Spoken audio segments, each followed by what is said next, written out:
यो भिडमा हर कोही छ एक्लै, अहिलेको अवस्था यो भिडमा हर कोही छ एक्लै, या तिमीलाई छ कोही साथ दिने, म तिम्रो भइसके भन्ने।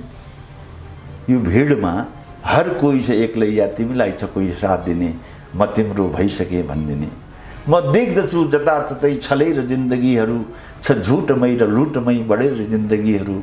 यो भिडमा हर कोही छ एक्लै, या तिमीलाई छ कोही साथ दिने, म तिम्रो भइसके भनिदिने। मेरो पनि कसैसित अगाध प्रेम भइदियो, ल आउनु है गएँ म त भनेर टाढा गइदियो। मेरो पनि कसैसित अगाध प्रेम भइदियो, ल आउनु है गएँ म त भनेर टाढा गइदियो। यो भिडमा हर कोही छ एक्लै, या तिमीलाई छ कोही साथ दिने, म तिम्रो भइसके भन्ने। कार्य विभाजन समाज का स्वाभाविक प्रक्रिया है। त्यही कार्य विभाजन अन्तर्गतको एउटा पार्ट हो। तपाईँ जस्तो चाहिँ मतलब तपाईँ पनि आफ्नो ड्युटी गरिरहनु भएको छ। तपाईँ पत्रकारिताको काम पनि ठुलो काम हो। पत्रकारिता समाजलाई सूचना संप्रेषण गर्नु।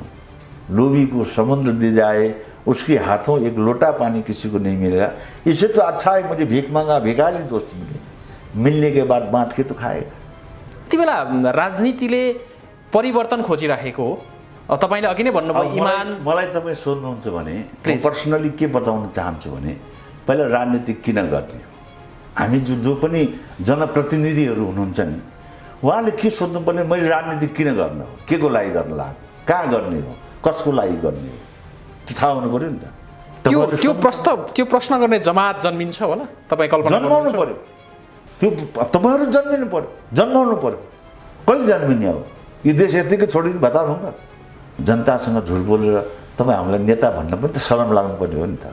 खै लाग्दैन रहेछ हाम्रो मलाई एउटा नरेन्द्र मोदीको कुराबाट मिठो लाग्छ कि उसले एउटा प्रसङ्गमा इन्टरभ्यू दिँदाखेरि उहाँले के भन्नुभएको थियो, आपको ड्राइवर का काम मिला होगा, आपको पायलट का काम मिला होगा, आपको डॉक्टर का काम मिला होगा, आपको झाड़ू मारने का काम मिला होगा, मुझे ये काम मिला है, लेकिन हर काम में ईमानदारिता जरूरी है। आप अपना काम ईमानदारी पूर्वक करेंगे तो इसे देश का सेवा होगा, राष्ट्र का सेवा होगा। देश कसले बनाउने हो, युवाहरूले बनाउँछु भनेर अगाडि आइरहनु भएको छ। उहाँहरूले आफ्नो स्रोत साधनको सदुपयोग गर्नु पर्यो। तपाईँसँग स्रोत साधन छैन भने तपाईँ पदमा गएर के गर्नुहुन्छ। तपाईँसँग स्रोत साधन माओवादी भएर के हुन्छ, माओवादीसँग स्रोत साधन जनताले कर तिर्दैन भने जनताले तिरेको कर, जनताको टाउकोमा लिएको ऋण, देशको प्राकृतिक स्रोत साधन र जनताले गर्ने श्रमबाट वञ्चित गराएर पार्टीले विकास गरेर देखाउ नि त। त्यो त सम्भवै छैन। माओवाद, मार्क्सवाद, लेनिनवाद, बीपीवाद भन्छन् नि, ले देखाओ त। खाने के लिए सांड भी झूठ नहीं बोलता है। अब तुमको भगवान ने मानव जीवन दिया, बड़े भाग्यमान उस तन पावा, सुर दुर्लभ सद ग्रंथ न गावा भन्छन्। बड़े भाग्यले मिलेको मानव शरीर को पेट पाल्नलाई सुख के साथी तीन है पलंग पतुरिया पान, खानको लागि सांड झूठ नहीं बोलता है। तपाईहरुले सक्षम, ईमानदार, जनताको स्रोत साधनप्रति ईमानदार रहँदै भिजन भएको म देशलाई म यसरी लिएर जान्छु र त्यसमा कमिटमेन्ट भएको जनप्रतिनिधिहरू जो पनि तपाईको सामने आउँछ त्यसलाई भेरिफाई गर्नुहोस्, क्वेसन गर्नुहोस्। तपाईँ हामीले खोजेको के हो, सुन्दर शान्त विशाल नेपाल सुन्दर होस्, शान्त रहोस्, सबै लाउन खाउन्, सबै हाँसुन्, सबै खुसीसँग बाँचुन्। यो देशमा हामीले खोजेको त यही हो, सत्य प्रधान दोष रहित एउटा समाज बनोस्। मलाई के चाहियो, तिम्रो यादमा डुबे प्रिय तिमीमै सबै पाइ। मलाई के चाहियो, तिम्रो यादमा डुबे प्रिय तिमीमै सबै पाइयो। नशा पिएर होइन, व्यथा जिएर होइन, या छलकपट गरी कसैको आँसु पिएर होइन। नशा पिएर होइन, व्यथा जिएर होइन, या छलकपट गरी कसैको आँसु पिएर होइन। मेरो निश्चल सफा हृदयमा मलाई तिमी चाहियो। सरकारले चाह्यो भने जति पनि सुकुम्बासीहरू छन् नि, तिनीहरूलाई एउटा चाहिँ मतलब ठाउँमा यहाँ घरबाट सरकारले आफैले प्लानिङ गरेर 10 वर्ष दिन सक्दैन। के चाहिएको छ जनतालाई? मन छैन, नियत छैन, मनै छैन। एउटा चाहिँ मतलब तपाईँको चाहिँ मतलब के भन्छ, हाम्रो धर्मले पहिला के बतायो भने सत्यमबाट धर्मम चर, सत्य बोल्नेवाला, सत्यमा रहने चल्नेवाला नै धार्मिक हुन्छ। धार्मिक भनेको बाहिरबाट चाहिँ मुडु मुडाए, जटा बढाए, नङ्गा फिरे जसो भैँसा, खलडी उपर खाग लगाए मन जैसा का तैसा, त्यसको नाम धर्म हो। जेठो वेद हिमालय सकलको कैलाश साँची उही लेख्नु भएको थियो। हिमालबाट बगेको झरनाबाट बगेको पानी खानु पाउँछन् तपाईँ। यस्तो राम्रो सुन्दर देश छ। देश बन्ने भने तपाईँ हामी बन्ने होइन। सबै नेपाली हाँसी खुसी, सबैसँग रोजगारी होस्, सबै हाँसी खुसी गर्नु, सबै लाउन् खाउन्, रेसी किसी मिली मङ्गल गरौँ भने त हो नि त। हाम्रो त्यो धर्म त्यो सभ्यताका मान्छेहरू हामी हौँ।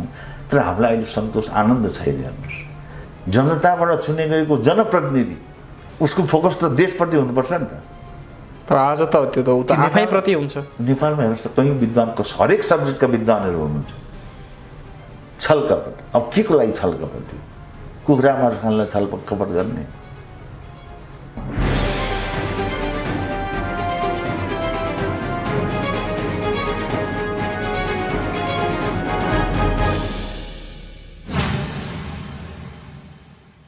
नमस्कार, कार्यक्रम द पोलिटिकल पोइन्टमा यहाँहरूलाई स्वागत छ। पोलिटिकल पोइन्टको आजको अङ्कमा समसामयिक राजनैतिक सँगसँगै आध्यात्मिक विषय, गीत सङ्गीतका विषयमा पनि केन्द्रित रहेर कुराकानी गर्नेछौँ। कुराकानीको लागि हामीसँग स्टुडियोमा बटुकराज मिश्र हुनुहुन्छ। खास गरेर गीत सङ्गीत र भजनमा निकै राम्रो दखल पनि राख्नुहुन्छ। उहाँले आसन्न प्रतिनिधि सभा एवं प्रदेश सभा निर्वाचनकै विषयमा राजनीतिमा अध्यात्म कसरी जोडिन्छ भन्ने विषयमा केन्द्रित रहेर कुराकानी गर्नेछौँ। सर्वप्रथम स्वागत छ यहाँलाई। नमस्कार। अब गीत सङ्गीतमा पनि उति नै रुचि राख्नुहुन्छ, कवितामा पनि रुचि राख्नुहुन्छ, भजनहरू पनि त्यति नै रुचि राख्नुहुन्छ। के आज हामी एउटा कविताबाट कुराकानीको सुरुवात गर्न सक्छौँ? हुन्छ नि, प्लिज। अब कविता भन्नाले एउटा गीत म यहाँलाई सुनाउँछु। अब त्यो गीतलाई अब मान्छेले कसरी लिनुहुन्छ श्रोताहरूले? गीत चाहिँ यस्तो छ तपाईँको, मलाई के चाहियो, मलाई के चाहियो, मलाई के चाहियो। हामीलाई धेरै चिज चाहिएको छ नि त। आखिर असन्तोष छ संसारमा, सन्तोष छैन। हामीलाई धेरै चिज चाहिएको छ। हेर्नुहोस्, मान्छे व्यस्त छन् अहिलेको समाजमा, हो नि त। त्यो यो गीत के भन्छ भने, मलाई के चाहियो, तिम्रो यादमा डुबे प्रिय तिमीमै सबै पाइयो। मलाई के चाहियो, तिम्रो यादमा डुबे प्रिय तिमीमै सबै पाइयो। नशा पिएर होइन, व्यथा जिएर होइन, या छलकपट गरी कसैको आँसु पिएर होइन। नशा पिएर होइन, व्यथा जिएर होइन, या छलकपट गरी कसैको आँसु पिएर होइन। मेरो निश्चल सफा हृदयमा मलाई तिमी चाहियो। मलाई के चाहियो, तिम्रो यादमा डुबे प्रिय तिमीमै सबै पाइयो। तिमी सागर म सागरको पानी, तिमी मानै या तिमीसँगै बगेर जाने। जता मेरो प्रिय तिमी त्यतैको बाटो लाग्यो। मलाई के चाहियो, तिम्रो यादमा डुबे प्रिय तिमीमै सबै पाइयो। तपाईँ चाहे राजनीतिक भन्नुहोस्, या तपाईँ समाज सेवा भन्नुहोस्, या तपाईँ व्यापार गर्नुहोस्, जेसुकै काम गर्नुहोस् तपाईँ संसारमा। विवेकानन्दले के भने कार्य विभाजन समाज का स्वाभाविक प्रक्रिया है। मैं सड़क के किनारे फटे पुराने जूता सिलाता हूँ तो कोई प्रधानमंत्री हो सकता है, क्योंकि विभिन्न कर्मों में विभक्त रहना ही समाज का स्वभाव और धर्म है। काम भनेको हरेक काम महत्त्वपूर्ण हुन्छ। हेर्नुहोस्, संसारमा कुनै काम सानो या कुनै काम ठुलो भन्ने जुन दृष्टिकोण छ नि, यो बहुत खराब दृष्टिकोण हो। सब काम महत्त्वपूर्ण, झाडु मार्न पनि महत्त्वपूर्ण छ, घरमा खाना बनाउनु पनि महत्त्वपूर्ण छ। तर हाम्रो दक्षिण एसियाली कल्चरमा त हामी कामको वर्गीकरण नै गर्छौँ नि, होइन? एकदम खराब थियो। तपाईँको चाहिँ मतलब कामको वर्गीकरण हुनै सक्दैन। वर्गीकरण तपाईँको काम त डिफ्रेन्ट हुन्छ नि त, फरक हुन्छ नि त। झाडु मार्नु छुट्टै काम हो, ड्राइभिङ गर्नु छुट्टै काम हो, हवाईजहाज चलाउनु छुट्टै काम हो। तो विवेकानंद की वाणी मलाई बड़ा मीठो लाग्छ कि कार्य विभाजन समाज का स्वाभाविक प्रक्रिया है। त्यही कार्य विभाजन अन्तर्गतको एउटा पार्ट हो। तपाईँ जस्तो चाहिँ मतलब तपाईँ पनि आफ्नो ड्युटी गरिरहनु भएको छ। तपाईँ पत्रकारिताको काम पनि ठुलो काम हो। पत्रकारिता समाजलाई सूचना सम्प्रेषण गर्नु, समाजलाई सूचित गर्नु, यो काम होइन, ठुलो काम हो। तर म के भन्छु भने हरेक काममा इमानदारी जरुरी छ। तपाईँ हामीले सारा दुःख पाएको कारण के भने हामीसँग इमान भएन। वास्तविक रूपमा हामी भित्रबाट इमान हुनु पर्यो। कुरा बुझ्नु भएन? एउटा सन्तको वाणी म यहाँलाई सुनाउँछु, प्लिज। देखो, खाने के लिए सांड भी झूठ नहीं बोलता है। खाने के लिए सांड झूठ बोल्छ? खाने के लिए सांड भी झूठ नहीं बोलता है। अब तुमको भगवान ने मानव जीवन दिया, बड़े भाग्यमान उस तन पावा, सुर दुर्लभ सद ग्रन्थ न गावा भन्छन्।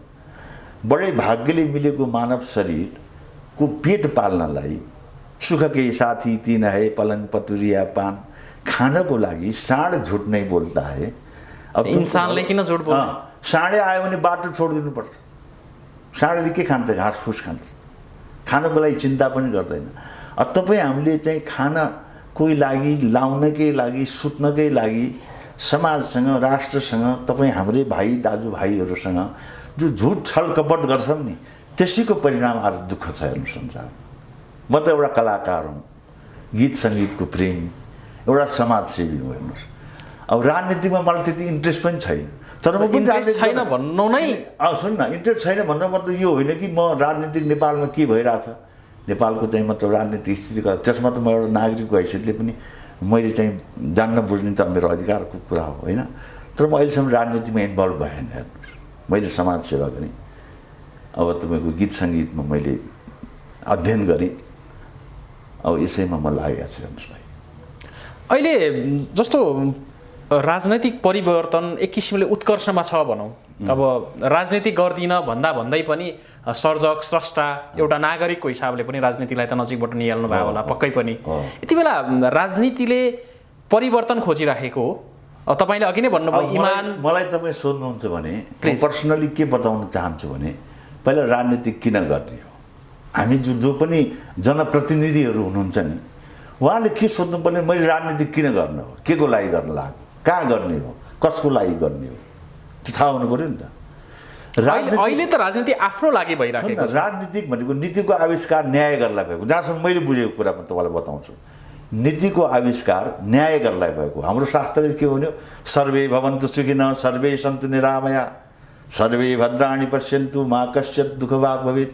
देहु शान्तिरन्तरिक्षगु शान्ति पृथ्वी शान्ति राप शान्ति रोषदय शान्ति वनस्पतय शान्ति। हाम्रो सनातन धर्मले हामीलाई के बतायो भने संसारमा कोही पनि दुखी नहोस्, कोही कीडा मकोडा पनि दुखी नहोस्, सर्वे भवन्तु सुखिन। हामी त्यो सभ्यता, त्यो चाहिँ मतलब सभ्यताको धनी हाम्रो सनातन धर्म। सनातन धर्मको सामुन्यमा तपाईँको म अरू पनि धर्मको स्टडी गर्छु। जस्तो गीतामा भगवान्ले देखाएर जनाउनुभयो, संसारमा कुनै त्यस्तो पुस्तक छैन जसले देखाएर जनाएको होस्। कुरा बुझ्नु भएन? देखाएर जनायो। धर्म संस्थापनार्थाय सम्भवामि जुगे जुगे परित्राणाय साधूनां विनाशाय च। हामीले चाहिँ हाम्रो बालक बच्चाहरूलाई हामीले चाहिँ मतलब स्वाध्याय के हो, आध्यात्म के हो, धर्म भनेको के हो, यो पनि हामीले चाहिँ मतलब स्कुल कलेजबाट निकालिदिनु। हेर्नुहोस्, कुरा बुझ्नु भएन? शिक्षा भनेको त विषयगत जानकारी हो। तपाईँ डाक्टर हुनुभयो, इन्जिनियर हुनुभयो, यो सब हुनुभयो, त्यो तपाईँलाई विषयगत जानकारी एउटा तपाईँको समाजमा कसरी चाहिँ मतलब व्यवसाय गर्न सकिन्छ। अब तपाईँसँग इमान्दारिता, सत्यता, नैतिकता पनि हुनु पऱ्यो नि त। अहिलेको हाम्रो कमजोरी चाहिँ यही हो। त्यही नै सबैतिर जस्तो राजनीति गर्नेले जनताले तिरेको कर, जनताको नाममा लिएको सहयोग, जनताको नाममा लिएको ऋण, देशको प्राकृतिक स्रोत साधन र जनताले गर्ने श्रमलाई व्यवस्थापन गर्ने हो। यदि यो श्रमबाट, यो चाहिँ स्रोत साधनबाट राजनीतिक गर्नेलाई तपाईँले वञ्चित गरिदिनु भयो भने माओवाद, मार्क्सवाद, लेनिनवाद, काङ्ग्रेस जे भन्छौँ नि हामी, यो उहाँहरूले के गर्न सक्नुहुन्छ? त्यो स्रोत साधन त चाहियो।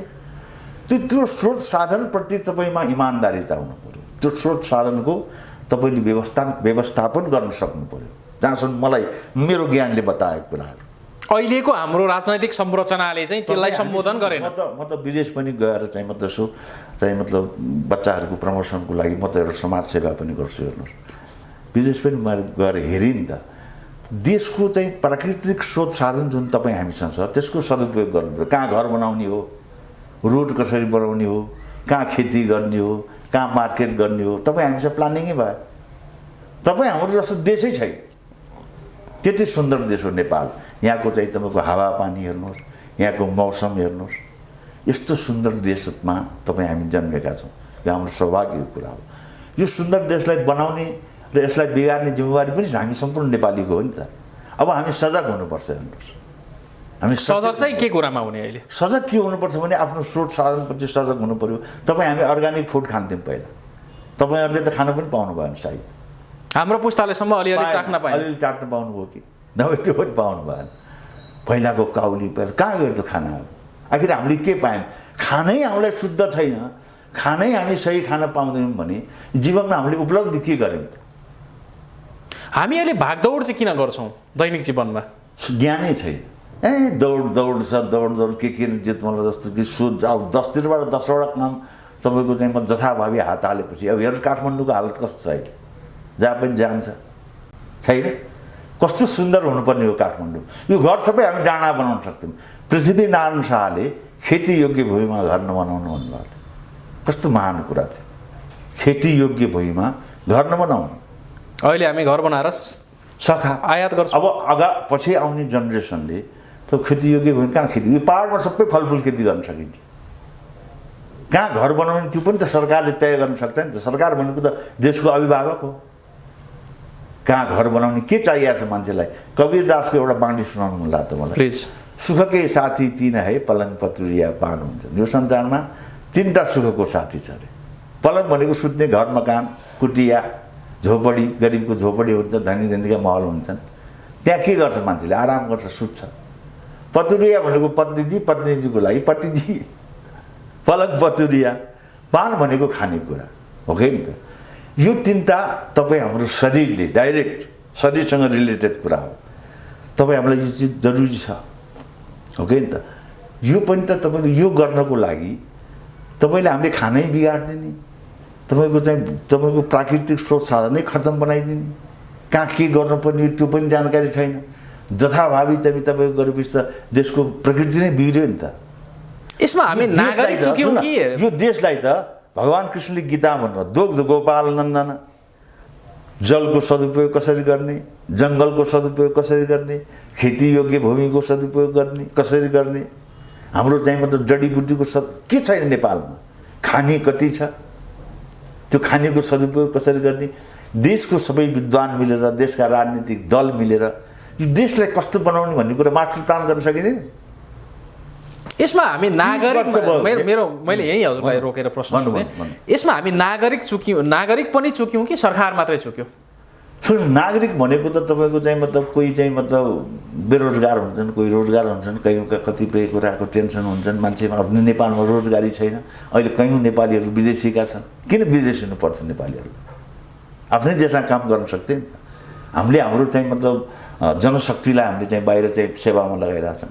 उनीहरूले तिनीहरूको रेमिटेन्सबाट यो देश चलिरहेछ अहिले हो कि नि ल भन्नु। हजुर होइन, यो देशमा उनीहरूलाई हामीले रोजगारी दिन सकेन। 30 वर्ष भयो प्रजातन्त्र आएको।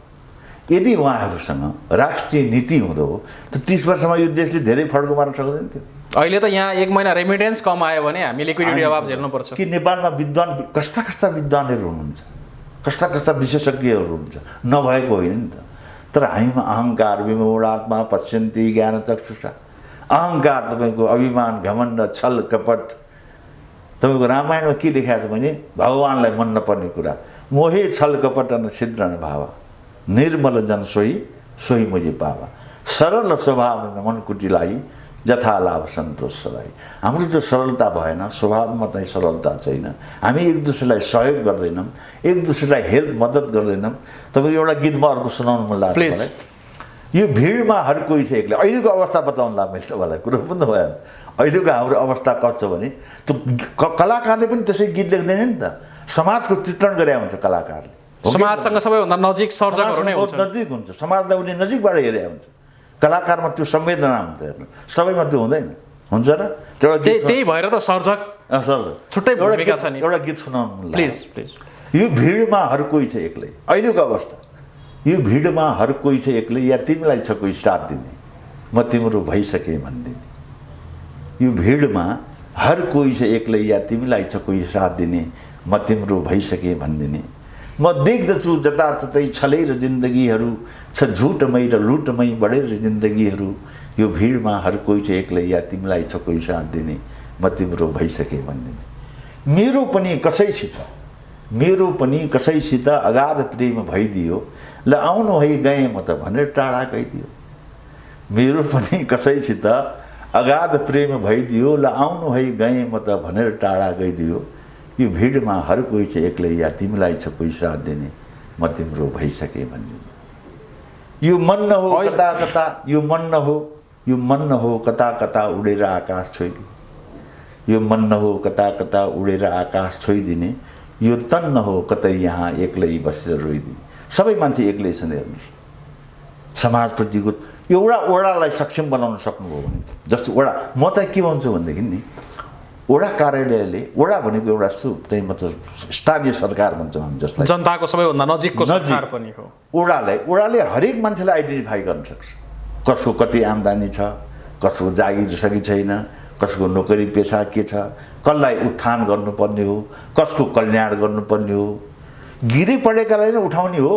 तपाईँले चाहिँ मतलब अब डायबिटिज गराइदिनु धेरै धेरै धनबाट लोभीको, कवि विवेकानन्दको एउटा कुरा भन्नु मन लाग्यो, लोभी को समुद्र दी जाए उसके हाथों एक लोटा पानी किसी को नहीं मिलेगा। लोभी को समुद्र दी जाए उसके हाथों एक लोटा पानी किसी को नहीं मिलेगा। इससे तो अच्छा है मुझे भीख मांगा भिखारी दोस्त मिलने के बाद बांट के तो खाएगा। लोभीलाई तपाईँले समुद्रै दिनुभयो भने उसको हातबाट एक लोटा पानी पनि कसैले पाउँदैन। के गर्छ त्यो? यो देवीको 2 दिनको चौकीदार। यो संसारमा कसैले के लिएर जान्छ? के लिएर जान्छ? एक दिन त छोडेर जानै छ। 4 रोटी खायो भरिन्छ। हो कि भन्नुहोस् त? किन हामीलाई छलकपट? हाम्रो देशसँग के छैन? यो पहाडमा जति पनि हाम्रो पहाड इलाका छ, फलफुल खेती गर्न सक्छ हामीसँग त्यो प्रविधि अहिलेको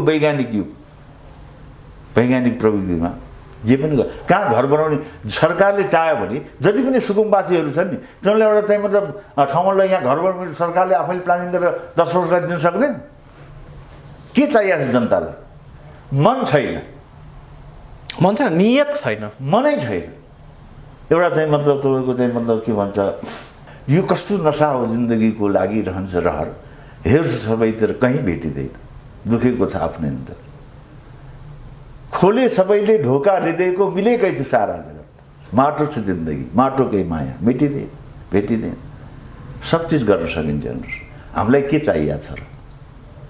राम्रो चाहिँ तपाईँको स्वास्थ्य, शिक्षा, रोजगारी, खानी बस्ने ठाउँ। मान्छेलाई के चाहिन्छ? बिहान बेलुकाको राम्रो मिठो भोजन, स्वस्थकर, त्यसपछि काम गरेर विश्राम गर्ने ठाउँ, स्वास्थ्य उपचार। त्यही होइन हामीले खोजेको? कि हामीले के आसमान बनाउने हो र? तपाईँ हामीले के भगवान चाहिँ मतलब भगवान बन्न आएको हो र? त्यो त होइन हामी, हो कि नि त? त्यसको लागि तपाईँसँग इमान्दारिता हुनुपर्यो, सत्य, धर्म, न्याय, नीति। तर अहिलेको सबैभन्दा ठुलो अभाव नै यही कुराको हो नि। अब यो अभाव तपाईँ हाम्रो जुन शिक्षा जुन छ नि, शिक्षा पद्धतिमा हिँड्छ। तपाईँहरूको पहिला गुरुकुल परम्परा थियो, हो कि नि त? गुरुकुल परम्परा, गुरुकुलमा के सिकाइन्थ्यो भने शास्त्र पनि सिकाइन्थ्यो, शस्त्र पनि सिकाइन्थ्यो, योग पनि सिकाइन्थ्यो, त्यो सबै सिकाइन्थ्यो नि त। त्यसबाट मान्छे तपेर आउँथे, अनुशासित हुन्थे। हाम्रो धर्मले पहिला के बतायो भने सत्यम वर धर्मम चर, सत्य बोल्नेवाला, सत्यमा रहने चल्नेवाला नै धार्मिक हुन्छ। धार्मिक भनेको बाहिरबाट चाहिँ मुडु मुडाए, जटा बढाए, नङ्गा फिरे जसो भैँसा, खलडी उपर खाग लगाए मन जैसा का तैसा, त्यसको नाम धर्म हो। कुरो बुझ्नुभयो? धर्म भनेको सत्य प्रधान, दोषरहित जीवन जिउने कलाको नाम धर्म हो। यदि तपाईँ सत्य प्रधान हुनुहुन्छ, दोषयुक्त कर्म गर्नुहुन्न भने तपाईँ धार्मिक मान्छे हो।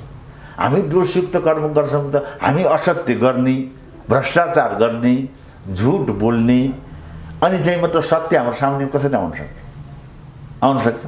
सक्दैन। असत्य गरेर सत्य परिणाम आउन सक्छ? हामी त जे रोपौँ त्यही फल्ने न हो। जे रोप्यो त्यही फल्ने हो। तपाईँ हामीसँग के छैन? जल छैन कि? जलको लागि मान्छे चाहिँ तपाईँको कयौँ देश यस्तो छ जहाँ जल बाहिरबाट इम्पोर्टेड गर्नुपर्छ, जस्तै मध्यपूर्वका देशहरू। तपाईँ हामीसँग यस्तो हिमाल छ, जेठो वेद हिमालय हो सकलको कैलाश साथी यो लेख्नु भएको एउटा हिमालबाट बगेको झरनाबाट बढेको पानी खान पाउँछन् तपाईँ। यस्तो राम्रो सुन्दर देश छ। देश बन्ने भने तपाईँ हामी बन्ने होइन। सबै नेपाली हाँसी खुसी, सबैसँग रोजगारी होस्, सबै हाँसी खुसी गर्नु, सबै लाउन् खाउन्, ऋषि कृषि मिली मङ्गल गरौँ भने त हो नि त। हाम्रो त्यो धर्म, त्यो सभ्यताका मान्छेहरू हामी हौँ। तर हामीलाई अहिले सन्तोष आनन्द छैन। हेर्नुहोस् पोलिटिकल पनि सबै रुमल्ल्या छन् कि यिनीहरू पनि। कता अब प्रत्येक मान्छे तपाईँको व्यक्तिगत सार्वजनिक पद भनेको के हो? जनताबाट चुने गएको जनप्रतिनिधि, उसको फोकस त देशप्रति हुनुपर्छ नि त। तर आज त त्यो त उता आफैप्रति हुन्छ। नेपालमा हेर्नुहोस् त कयौँ विद्वानको हरेक सब्जेक्टका विद्वानहरू हुनुहुन्छ। छलकपट, अब के को लागि छलकपट? कुखुरा मासु खानलाई छलकपट गर्ने? ब्रोइलर त्यो पनि पहिला त साखी नै हुन्थ्यो, अहिले त ब्रोइलर चाहिँ खाइदिने हो। ब्रोइलर कुखुरा मासु खानलाई के झुट बोल्ने? मलाई चाहिँ त्यस्तो लाग्छ भाइ। हेर्नुहोस् है, म त एउटा सर्वसाधारण नागरिक हुँ, एउटा कला प्रेमी, समाजसेवी, होइन। मलाई ठुलो भगवान कृष्णले भन्नुभयो, मैंने अर्जुन मैंने संसार बनाया है, फिर भी तू मुझे अकर्ता जान, मैंने किया ऐसा अभिमान मुझमें नहीं। भगवानले पनि यो संसार उत्पन्न भगवानबाट भयो, उसलाई पनि यो संसार मैले बनाएँ भन्ने कसैले भन्न परेको छैन। अरूलाई भन्नु परेन, घमण्ड गर्नु परेको छ। कुरो बुझ्नु, तपाईँ हामी सबै मनुष्य हौँ, हामीले सबैको भलो, सर्वे भवन्तु सुखिना, हाम्रो शास्त्र पनि त्यही भन्छ, हाम्रो सभ्यता, हाम्रो संस्कृति पनि त्यही हो। यो सभ्यताको अगाडि कुन सभ्यताले हामीलाई के सिकाउने हामीलाई ल भन्नु। तर हामी नै आज यो अवस्थामा छौँ। हामी नै यो अवस्थामा छौँ। अब यसको निराकरणको बाटो चाहिँ के हो? अब यो हामी यो एउटा निराशाजनक कुरा पनि गऱ्यौँ हामीले अलि, यसको सकारात्मक बाटो चाहिँ के छ? अब हामी कसरी अगाडि बढ्न सक्छौँ? सकारात्मक बाटो भनेको तपाईँ हामीसँग पहिला इमान हुनु पर्यो। हामी जनताले तिरेको कर, जनताको नाममा आएको ऋण, जनताको टाउकोमा लिएको ऋण, देशको प्राकृतिक स्रोत साधन र जनताले गर्ने श्रमलाई व्यवस्थापन गर्न सक्नु पर्यो। जनताको लागि, देशको लागि, तपाईँ हामी सबैको लागि। हामीसँग भएको त्यही हो। अहिलेको मेकानिजमले त यो गर्छ भन्ने विश्वास त छैन। अब तपाईँको सल्युसन कति तपाईँ आफूले इन्टरभ्यू गरिसक्नुभयो कि त फ्याक्ट सल्युसन कसले दियो त अहिलेसम्म? ल भन्नु त, छ अहिलेसम्म दिएको? त्यो त कसैले पनि तपाईँलाई सोध्छु म, फ्याक्ट सल्युसन के हो? तपाईँ पनि बताउन सक्नुहुन्न। फ्याक्ट सल्युसन भनेको यही हो, हेर्नुहोस्, जनताको स्रोत साधनप्रति नेतृत्वमा पुगेका जनप्रतिनिधिहरू इमान्दार हुनु पर्यो, देशको मास्टर प्लान हुनु पर्यो, कहाँ विकास कसरी गर्ने त्यसमध्ये मोरालिटी हुनु पर्यो नि त, हो कि नि त? बाटोघाटो कहाँ बनाउने, कसरी बनाउने, बस्ती कहाँ बसाल्ने, खेतीयोग्य भूमिलाई कसरी सेभ गर्ने, यो सबै तपाईँ हामीले गर्न सक्छौँ नि। अहिले प्रविधिको पनि कमी छैन, तपाईँको विज्ञानले हरेक टेक्नोलोजी दिएको छ हामीलाई, टेक्नोलोजीको कमी छैन। तपाईँ हामीसँग यदि कमी छ भने हामीसँग त्यो कमिटमेन्टको कमी छ, जुन अब अहिलेसम्म पनि छैन, कहिलेसम्म हुँदैन पनि थाहा छैन। नीति निर्माण तहमा बस्नेहरूको कहिलेसम्म हामी यहाँ कराउँदै गर्छौँ, उनीहरूले सुन्दैनन्। बाउले पिएचडी गरेर छोरालाई फेरि नर्सरी भर्ना गर्नु पर्यो, फेरि छोरो नर्सरी पढेर आउनु पर्यो, यो त सधैँ भइरहने हो नि त। त्यस कारणले म के भन्छु भने अहिलेको युवाहरू जाग्नु पर्यो। युवाहरूले के यहाँ उहाँहरूसँग प्रश्न गर्नु पर्यो, तपाईँ हामीले 48 सालदेखिको अहिलेसम्म तिरेको कति, अहिलेसम्मको हिसाब गर्नु कति वर्ष भयो, त्यो वर्षको बजेट हिसाब गर्नु तपाईँ कति हो? उहाँहरूसँग अहिलेको युवाले त्यो बजेट कति छ नि त्यसको हिसाब किताबमा आउनु पर्यो, कहाँ लो यो पैसा? किनकि नेतृत्व गर्ने पुस्ता त त्यही छ, आजसम्म 48 देखि आजसम्मको पुस्ता त त्यही हो। त्यो हिसाब किताबमा आउनु पर्यो। तपाईँहरूले यो स्रोत साधन जनताको कहाँ खर्च गर्नु, त्यसको आउटपुट त देखिएन नि त। उहाँहरूसँग प्रश्न गर्न पाइन्छ नि त, प्रश्न गर्न पाइयो। जनप्रतिनिधि हामीले ट्याक्स तिरे हो, ट्याक्स तिरेको होइन, उहाँहरूसँग प्रश्न गर्नु पर्यो, हामीले तिरेको कर, तपाईँहरूले जनताको नाममा आएको सहयोग, जनतामा लिएको ऋण तपाईँहरूले कहाँ सदुपयोग गर्नुभयो, केमा गर्नुभयो? त्यो प्रश्न गर्ने जमात जन्मिन्छ होला, तपाईँ कल्पना जन्माउनु पर्यो, त्यो तपाईँहरू जन्मिनु पर्यो, जन्माउनु पर्यो। कहिले जन्मिने हो? यो देश यतिकै छोडिदिनु भत्ता हुँदा अहिलेसम्म त हाम्रो मौलिकता के हो, हाम्रो धर्म के हो, हाम्रा पूर्वजहरूले के गरेका थिए, हामी कसका सन्तान हौँ, हामीले चाहिँ हाम्रो इतिहास बिर्स्यौँ नि, अहिलेसम्म बिर्सिरहेछौँ। खोजी त कसैले गर्ला जस्तो लाग्दैन। अब एकदम सम्झिने बेला आयो भाइ, हेर्नुहोस्, एकदम सम्झिने बेला आयो। म त करिब 58-59 वर्ष भएँ, हेर्नुहोस्, तपाईँहरू युवा हुनुहुन्छ, राजनीतिमा हुनुहुन्थ्यो भने तपाईँ पनि युवा नेता हुनुहुन्थ्यो। हाम्रो मैले 46 सालमा म पनि आन्दोलनमा भाग लिएँ मान्छे, के होला त देश बदलिएला, आफै काम गर्ने त विश्वास कसलाई गर्ने? तपाईँ एक नेपाली, म एक नेपाली, तपाईँ हामी एउटा नेतृत्वमा पुगेका मान्छेले देशसँग, समाजसँग, जनतासँग झुट बोलेर तपाईँ हामीलाई नेता भन्न पनि त शरम लाग्नुपर्ने हो नि त। खै लाग्दैन रहेछ, हाम्रो मलाई एउटा नरेन्द्र मोदीको कुरा बडा मिठो लाग्छ कि उसले एउटा प्रसङ्ग, उहाँले एउटा प्रसङ्गमा इन्टरभ्यू दिँदाखेरि उहाँले के भन्नुभएको थियो, आपको ड्राइवर का काम मिला होगा, आपको पायलट का काम मिला होगा, आपको डॉक्टर का काम मिला होगा, आपको झाड़ू मारने का काम मिला होगा, मुझे ये काम मिला है, लेकिन हर काम में ईमानदारीता जरूरी है।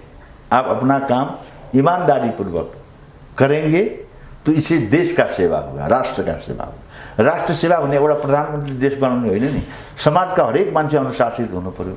समाजका हरेक मान्छे, जस्तो प्रजातन्त्र भनेको भागीदारीको काम रहेछ कि तपाईँ हामी सबै भागीदारी छौँ नि त। अहिले चुनाव आइरहेछ, अब हामीले कस्तो नेतृत्व पठाउने हो भन्ने कुरा त्यो त हाम्रो हातमा छ। तपाईँ हामी डिसिजन गर्ने हो नि त। अब नेतृत्व अगाडि आउँदैन, म त भन्छु युवाहरू अगाडि आउनु पर्यो। प्रयास गरिरहनु भएको छ। देश कसले बनाउने हो? युवाहरूले बनाउँछु भनेर अगाडि आइरहनु भएको छ। उहाँहरूले आफ्नो स्रोत साधनको सदुपयोग गर्नु पर्यो। तपाईँसँग स्रोत साधन छैन भने तपाईँ पदमा गएर के गर्नुहुन्छ?